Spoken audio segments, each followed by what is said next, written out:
Ako nga pala si Densyo, simpleng tao, at may pangarap para sa pamilya. Tara, samahan niyo ako ngayong araw. At ayun na nga mga kuys, Lunes na naman, nakakatamad bumangon. Pero ayan, bumangon pa rin tayo dahil kailangan natin magtrabaho. At magluluto nga tayo ng babaunin natin sa office.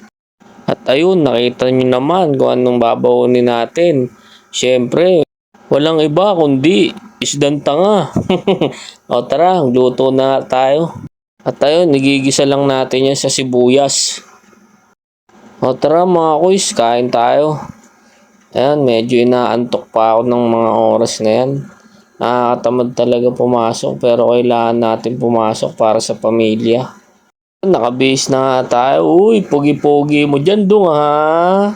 Ayan, nakalabas na tayo. Medyo madilim pa. At ayan na nga, maluwanag na. Alam nyo ba yung portalis na to, bandang Sapote Market? Pag dinire-diretso nyo yan, ang labas nyo, Pasay Moa na. Comment nyo nga kung sino may alam ng daan na yon. At ito na nga, nasa Makati na tayo. Papunta na tayo ng parkingan. Alright. Maaga din ako napasok kasi medyo malayo yung pinagpaparkingan ko. At ayan, malapit na nga pala tayo. Konting kembot na lang, nasa office na tayo.